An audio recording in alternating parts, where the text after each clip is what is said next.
Theistic Satanism and Black Magic, the role of curses and dark rituals in spiritual practice.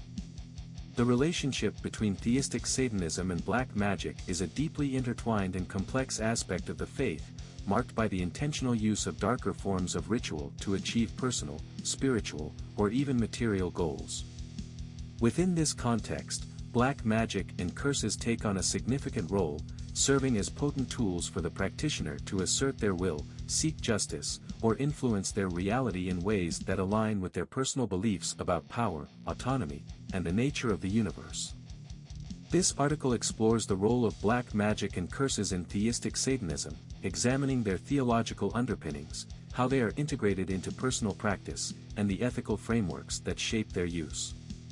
Theological foundations of black magic in theistic Satanism. In theistic Satanism, black magic is seen as a natural extension of the belief in Satan as an active, sentient deity who empowers his followers. Unlike white magic, which is often associated with healing, protection, or benevolent purposes, black magic involves tapping into darker forces, which can include summoning demons, performing rituals for vengeance, or casting curses to influence or harm others. For theistic Satanists, this form of magic is not necessarily viewed as evil, but rather as an expression of personal will and a means of overcoming oppression, either personal or societal. At its core, black magic in theistic Satanism is about control over one's life, over external circumstances, and sometimes over others. It is also about asserting autonomy from conventional morality, which is often seen as a construct of Christian or other theistic worldviews. By embracing black magic, theistic Satanists affirm their rejection of societal norms that restrict individual power and embrace the darker aspects of human nature, which are often repressed or condemned by mainstream religions. Curses in theistic Satanism, the power of malefic intent. Curses, a form of black magic, are a common practice within theistic Satanism. These rituals are typically performed with the intent of bringing harm, misfortune, or suffering to a target. The reasons for casting curses vary widely, from personal grievances, seeking justice or revenge, to more abstract goals like disrupting oppressive systems or punishing those who abuse power. Types of curses. 1. Personal vendetta curses. These are curses aimed at individuals who the practitioner believes has wronged them. These might be former friends, lovers, employers, or anyone who the practitioner feels has caused harm. The purpose of these curses is often direct and specific, such as causing bad luck, illness, or emotional turmoil for the target. 2. Justice or vengeance curses. In some forms of theistic Satanism, curses are used to correct perceived imbalances of power or to seek justice. Practitioners may curse those they see as abusers of power, such as corrupt politicians, religious figures, or even large institutions that they believe perpetuate injustice. In this case, the curse is seen as a form of divine retribution, aligning with Satan's role as a liberator or avenger of the oppressed. 3. Binding curses. Binding spells or curses are used to restrict the actions or influence of a target. Rather than causing harm directly, these curses seek to limit someone's ability to interfere in the practitioner's life, goals, or ambitions. This can range from restricting someone's success in a certain area to silencing them or reducing their social influence. 4. Generational curses. These are long-lasting curses that are meant to affect not only the target but also their descendants. They are sometimes used to curse entire families or bloodlines, invoking malevolent forces to bring continuous misfortune through generations. The role of demons in curses. In theistic Satanism, demons play a significant role in curses and black magic. Practitioners often invoke specific demonic entities from grimoires such as the Ars Goetia or the Book of the Law of Belial to aid in casting spells or curses.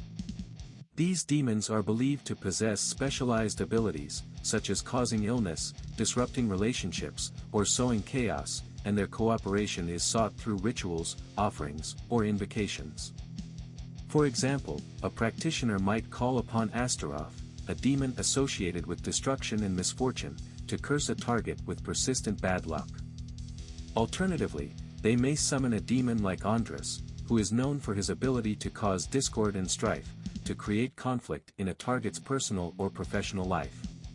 Rituals and techniques for casting curses. Cursing rituals in theistic Satanism are often elaborate and highly personal, varying from practitioner to practitioner. However, there are common elements that can be found in many rituals, which blend traditional occult practices with the unique theology of Satanism. Tools and ingredients. 1. Symbolic representations. Practitioners often use symbolic representations of their target, such as dolls, puppets, photographs, or personal items, to create a direct link between the ritual and the intended victim. 2. Candles and sigils. Black candles are often used in curses, representing malefic energy, while sigils of specific demons are drawn or carved into candles, paper, or other materials. These sigils serve as gateways through which the practitioner can channel the power of demonic forces. 3. Offerings to demons. Offerings such as blood, alcohol, or specific items associated with the demon's attributes, such as metals, herbs, or stones, are often made to secure their favor. In some cases, practitioners will use animal sacrifice, though this is a controversial and rare practice. 4. Incantations and invocations. Spoken words are a key component in cursing rituals.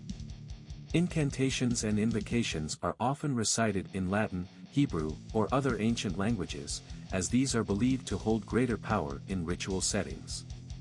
The practitioner may call upon Satan directly or invoke the assistance of a specific demon. Ritual structure. A typical cursing ritual begins with the practitioner creating a sacred space, often using a protective circle drawn with chalk or salt. This circle serves as a barrier between the practitioner and any malevolent forces they are summoning. Afterward, they will light candles and begin invoking the desired demonic entity, using its sigil and calling upon its attributes for assistance. The practitioner then directs their will, focusing on the harm they wish to inflict on the target, using symbolic representations like a puppet to channel their intent. Finally, the practitioner may burn or bury the representation of the target, completing the curse and sealing the target's fate. The success of the curse is believed to depend on the strength of the practitioner's will, their connection with the demon they have invoked, and the precision of the ritual itself. Ethical considerations in theistic Satanism. The ethics of using black magic and curses within theistic Satanism are highly individualistic. Traditional moral boundaries, especially those dictated by Christianity, are often rejected outright. Instead, practitioners adhere to a set of personal or group-based ethical guidelines that are shaped by satanic philosophy, which values personal freedom, autonomy, and the pursuit of power. For many theistic Satanists, the idea of good or evil is seen as a subjective construct. Actions that might be viewed as immoral in other religious traditions, such as causing harm through curses, are often seen as justified if they serve the practitioner's interests or if they are in response to perceived injustice. The concept of an eye for an eye is often invoked, where curses are seen as a form of rightful vengeance rather than an unethical act of harm. Some practitioners, however, adopt a more nuanced approach to black magic, practicing what could be called a form of satanic ethics, where curses and other forms of harm are only used in response to significant wrongdoing or abuse of power. For these individuals, cursing is not something to be done lightly, as it is believed to carry consequences, whether karmic or metaphysical. Black magic as a tool for empowerment. In many ways, the use of black magic and curses in theistic Satanism is about empowerment. By taking control of their reality and asserting their will through ritual, practitioners reclaim the agency they believe has been denied to them by conventional religious or societal structures. This form of magic is seen as a way to harness hidden or forbidden knowledge, allowing the practitioner to transcend ordinary limitations and gain control over their life and environment.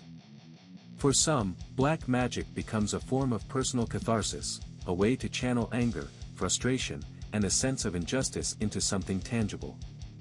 In this sense, it can be viewed as a form of self-therapy, providing practitioners with a sense of empowerment and release from feelings of victimization or helplessness. Conclusion. The use of black magic and curses within theistic Satanism represents a powerful, often controversial aspect of the faith. For those who embrace these practices, they serve as a means of exerting control over their lives and the world around them, offering a form of empowerment that transcends conventional morality.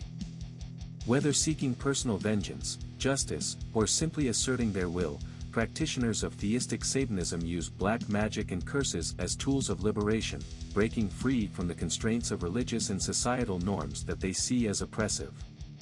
Ultimately, the role of black magic in theistic Satanism highlights the movement's central themes of autonomy, rebellion, and the pursuit of forbidden knowledge, whether through ritual, demonology, or the darker aspects of human will.